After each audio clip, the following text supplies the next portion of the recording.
Good day everyone and Ma'am Mel. We are Group 10 from GROUP10 BSAIS3A, and today we will be presenting our study titled Shifting the Paradigm: Ethical Supply Chain Management Approaches to Addressing Unethical Practices and Proposing Actionable Solutions. In this presentation, we will discuss the importance of ethical supply chain management in tackling unethical practices across industries. And we will also propose practical solutions to promote transparency, fairness, and sustainability within global supply chain. The researchers of this study are Ms. Reyam L. Angeles and yours truly, Lovely Joy Balbero. But before we proceed, Reyam and I would like everyone to reflect on this question, and we hope that you will explore this with us as we go through the presentation. So, why do you think unethical practices still exist in Philippine supply chain? Once again, hello everyone, I am Lovely Joy Balbero, and I will be discussing half of the Chapter 1 introduction, starting with giving you an overview of the background information. So, ethics, as defined by Velasquez et al. 2025, are norms that guide right and wrong actions and guide how people ought to behave, usually based on principles of responsibility or justice. Meanwhile, supply chain management, according to Fernando 2024, involves overseeing a company's production and delivery of goods and services. When we combine ethics with supply chain management, we get the concept of ethical supply chain, and this practice focuses on corporate social responsibility, ensuring products and services are produced in a manner that respects the workers' rights and protects the environment, by Goldman 2025. And according to Byrne 2025, modern businesses nowadays aim to balance profit with the welfare of their stakeholder. However, despite the efforts to prioritize both business goals and ethics, unethical practices continue to persist in supply chains. As revealed in the study of Porter 2024, businesses face growing pressure to ensure their supply chains adhere to strict ethical standards due to the increased awareness of issues like labor exploitation, environmental degradation, and corruption. One key challenge of ethical supply chain management is supply chain disruptions, which according to Reyes 2024 often lead to bottlenecks, delays, and increased production costs. A clear example of this is the COVID-19 pandemic, which caused significant supply chain losses and issues leading to underpaid employees, unfair business practices, and price inflation for consumers. During such disruptions, businesses often prioritize their own interests over ethical practices, and they become less transparent and more profit-driven. As a result, businesses face the challenge of balancing ethics and efficiency during tough times. So, therefore, promoting ethical supply chain management that emphasizes sustainability, accountability, and fairness is crucial. To achieve this, it is important to understand the ethical challenges in supply chain management and identify the factors that contribute to unethical practices. And this research will delve into these areas, particularly focusing in the Philippine context. This study aims to examine the causes and impacts of unethical supply chain practices in the Philippines by analyzing factors like labor exploitation, environmental concerns, and corruption. And it will investigate the root causes of unethical practices as it explores ways companies can reduce them. By understanding the impact of these issues on businesses, stakeholders, and society, the study seeks to recommend solutions to promote ethical, sustainable, and fair supply chain. The objective of this study includes first, identifying and analyzing the primary ethical issues in supply chain management in the Philippines, focusing on labor exploitation, environmental concerns, and corruption. Second is to examine the underlying factors contributing to unethical practices in supply chains. Third is to evaluate the impact of these ethical issues on businesses, stakeholders, and society. Fourth is to propose actionable strategies for companies to promote ethical supply chain practices. And fifth is to provide recommendations for monitoring and ensuring compliance with ethical standards throughout the supply chain. And to discuss the remaining parts of Chapter 1, here is Ms. Reyam Angeles. Good day everyone, and Mama, I'm Reyam L. In this chapter, I will discuss the remaining parts, starting with the significance of the project. This project is significant because it looks into real ethical problems happening in supply chain across the Philippines like labor exploitation, environmental harm, and corruption. This project provides a detailed analysis of those issues, offering a practical solution that first, businesses can apply to reduce risk and operate more responsibly, which also improves food reputation. Second, government and policymakers can use food findings to create better regulations that prevent abuse and promote fair practices. Third, workers are at the heart of the supply chain, and this project helps push for safer conditions, fair wages, and labor rights. Fourth, consumers care more about ethical products now, so promoting transparency helps them make better choices and support responsible companies. And lastly, local communities are often affected by pollution or exploitation. This project encourages more ethical and more responsible operations that protect the environment and well-being of everyone. Overall, this project will contribute to a more ethical and sustainable supply chain system in the Philippines. Now, let's briefly outline the structure of the project. Chapter 1, the introduction, provides an overview of the Philippine supply chain management and its issues. It also includes the study's purpose, objectives, significance, structure, and researcher tasks. Chapter 2, discussion of key concepts, explores relevant terms, frameworks, challenges, opportunities, and trends to establish a foundational understanding. In Chapter 3, data gathering, we collect and analyze relevant existing studies that support our project. In Chapter 4, discussion, it summarizes our findings and offers actionable solutions for businesses and government. Finally, Chapter 5, the executive summary, presents a concise overview of the study, highlighting key results and their implications. Throughout Chapters 1 to 5, you can see in the slide that all group members contribute equally. Now, to begin Chapter 2, discussion of key concepts, here is Ms. Joy Balbero.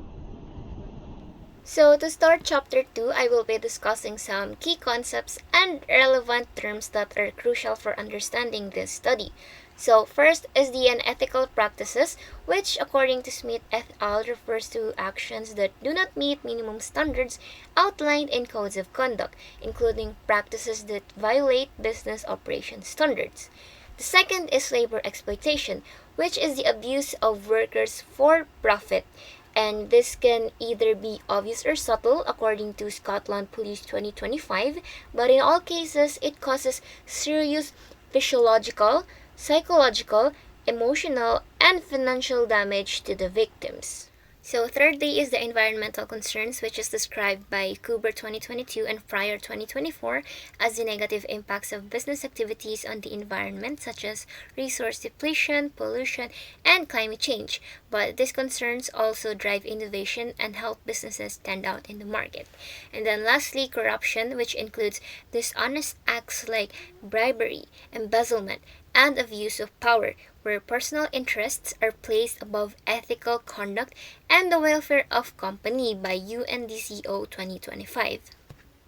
In the Philippines, there are several frameworks that support ethical supply chain management, but in this study, we will be only discussing 3 of those existing frameworks. So first, under labor exploitation is the Presidential Decree number 442, or the Labor Code of the Philippines, which ensured fair labor practices, and it also promotes full employment, equal work opportunities, and just working conditions. An example of this is the Republic Act number 6727, or the Wage Rationalization Act, which states that minimum wage standards must be implemented across different industries to protect its workers. Second, regarding environmental concerns, the Philippines has ratified Paris Agreement on climate change, committing to reduce emissions and promote sustainability. A good example of this is San Miguel Corporation's initiative to reach net zero carbon emissions by 2050 through low carbon solutions. Lastly, for addressing corruption, the ISO 37001 Anti-Bribery Management System provides a framework for preventing bribery and promoting transparency. So, Atlantic Gulf and Pacific in Manila has adopted this system to reinforce integrity and compliance in their operations. So these frameworks play a vital role in promoting ethical, sustainable, and transparent supply chain practices across the country. And now to discuss the remaining parts of Chapter 2, especially the challenges, opportunities, and trends, here once again is Ms. Reyam Angeles. Ethical supply chain management is a growing priority globally, but it brings a mix of challenges, opportunities, and trends that businesses and stakeholders must address. First, let's start with the challenges. One major issue is labor exploitation. Many workers, especially in manufacturing and garments, are still underpaid and overworked. They deal with unsafe workplaces and barely have job security. This is common in fast fashion where there's pressure to produce cheaply and quickly. In fact, reports show that the Philippines has a high rate of minimum wage violation in this sector. Workers suffer so that the products can stay affordable. Another challenge is environmental harm. As products are produced and delivered, a lot of waste and pollution is created, especially in industries like food, mining, manufacturing, and retail. A good example is how platforms like Shopee or Lazada use too much plastic packaging for deliveries. This may seem small, but it adds up quickly and contributes significantly to the country's waste problem. Last challenge is corruption. Ethical issues also come from within the system, especially in procurement and logistics. Corruption such as bribery or favoritisms during contract bidding leads to poor quality services and wasted funds. We've seen this in the education sector, where laptops were purchased at inflated prices with questionable specifications. This scandal reflects how weak oversight harms not only the economy but the public trust. Now, despite these challenges, there are real opportunities. For one, businesses that commit to ethical practices can actually build stronger reputations. When consumers see companies acting responsibly, they are more likely to trust and support them. For example, the Jollibee Group has engaged in environmental efforts like mangrove planting involving employees not just for marketing but to show they care about the communities they operate in. There's also the opportunity to improve transparency within the supply chain. When companies openly show how their products are made and sourced, it builds credibility. Take San Miguel Corporation, for example. They have developed systems that require suppliers to follow labor and wage laws. This kind of oversight helps ensure that unethical practices are caught early. This also creates a ripple effect, improving practices across the supply chain. Moving forward, let's look at some emerging trends shaping the future. One key trend is the rising demand for ethical products. More consumers, especially younger generations, want to buy from brands that care about sustainability and fair trade. A brand like Human Nature has responded to this by working with local farmers and sourcing ingredients in a way that support communities, not just profit. Another important trend is stricter regulations. Laws are evolving to push companies toward greater responsibility. For example, the new EPR law in the Philippines makes companies responsible for managing their plastic waste, encouraging recycling and better packaging choices.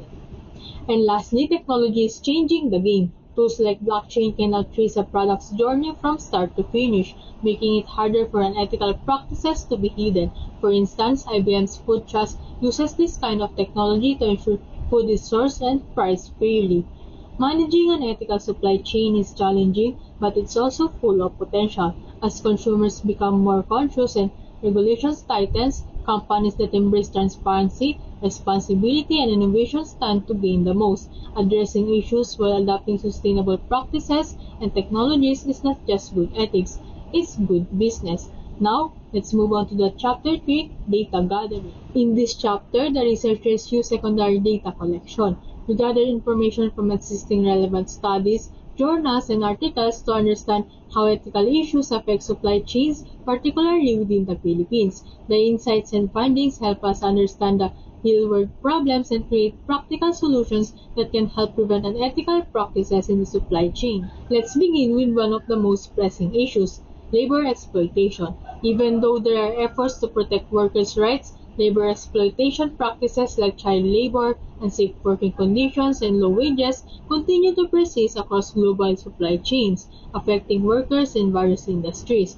This issue is also relevant in the Philippines, where several industries continue to struggle with unethical labor practices despite the implementation of various regulations and policy. In the Philippines, the tuna industry of General Santos City faces similar challenges with workers enduring long hours, unsafe conditions, and delayed payments. Even though there are policies in place to protect workers, enforcement and compliance remains inconsistent, allowing exploitation to continue. So various groups, including the government and NGOs, are trying to tackle these issues through better monitoring and improved practices. Another case is the nickel mining sector in Dinagat Island. According to the report, many mining workers are hired without formal contracts and don't get benefits like healthcare and are often underpaid. The issue is not just with the companies themselves, but also with labor hire agencies that act as a middleman and exploit workers. What makes this worse is the lack of proper enforcement from government agencies, which leaves workers with very little support or legal protection. Overall, both industries, fishing and mining, demonstrate the ongoing struggle in the Philippines where enforcement of labor laws remains weak, leaving workers vulnerable to exploitation across different sectors.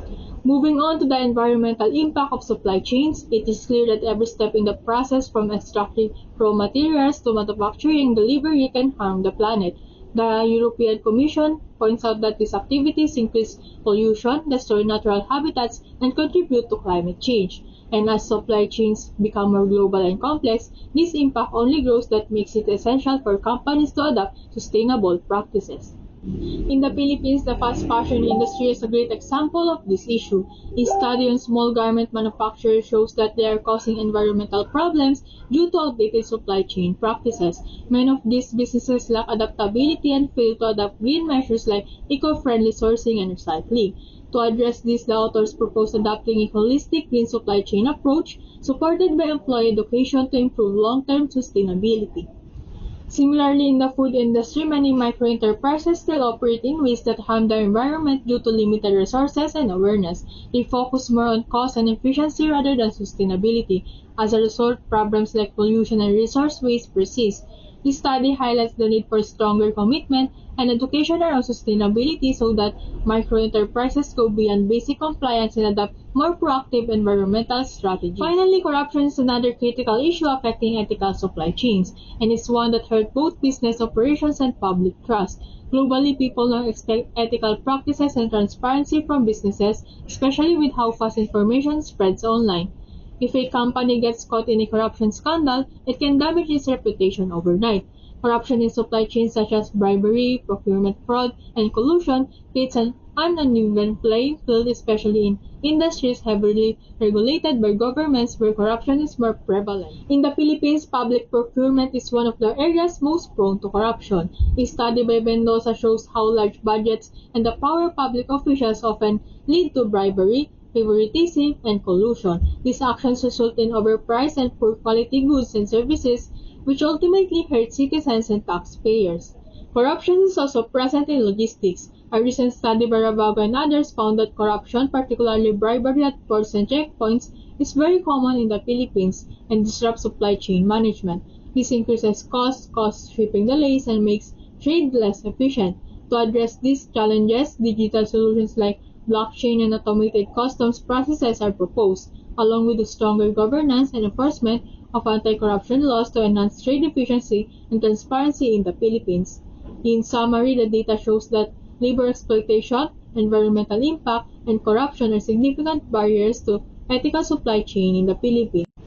These issues persist despite efforts for reform, indicating the need for more effective enforcement and proactive industry practices. Collaborative efforts across sectors are necessary to overcome these challenges and promote a sustainable and fair supply chain management.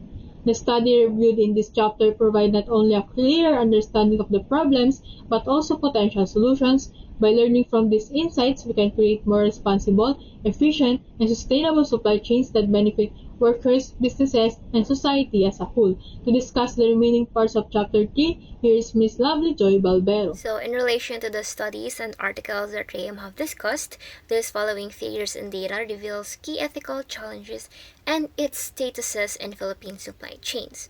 So, this first figure highlights ongoing labor exploitation, so especially in the tuna and nickel industries. And despite government interventions, modern slavery remains a persistent issue, leaving significant portion of the population vulnerable to exploitation. So this figure 2 focuses on the environmental impact, particularly in fast fashion among micro enterprises. So excessive production leads to deforestation, emissions, and waste, and industries and supply chains are pursuing economic growth at the expense of excessive environmental emissions. However, balance is crucial for sustainable and ethical resource management and are very essential moving forward. Lastly, for data presentation is figure 3 that shows corruption, and Philippines ranked 92 out of 194 in the 2024 Bribery Risk Index.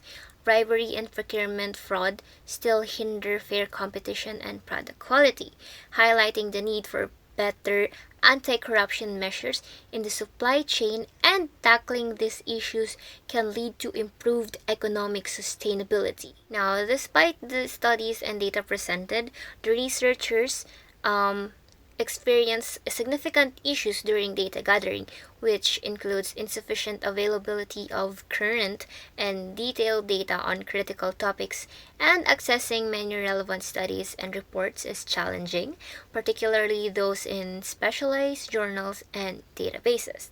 So this made it difficult for the researchers to conduct in-depth analysis. Moreover, there is a lack of local research focused specifically on ethical supply chain management, which limits the insight into the unique challenges within the Philippine context. But for the justification of the method used, secondary collection was selected for its effectiveness in obtaining comprehensive and reliable information on ethical supply chain management like in the Philippines. It draws from reliable sources like academic journals, books, and articles that covers key issues such as labor exploitation, environmental harm, and corruption. So including the graphs help visualize major trends and added clarity. Overall, this method ensures reliable and valid findings based on well-established sources directly relevant to the research. Now, after hearing the first 3 chapters of the study, we can now have an overview or an idea how we can answer the questions: why do we think unethical practices still exist in the Philippine supply chain? But it will be further discussed on the next chapters, which is the chapter 4 and chapter 5, along with the recommendations. So for now, thank you for your time, and we hope that you've learned from us.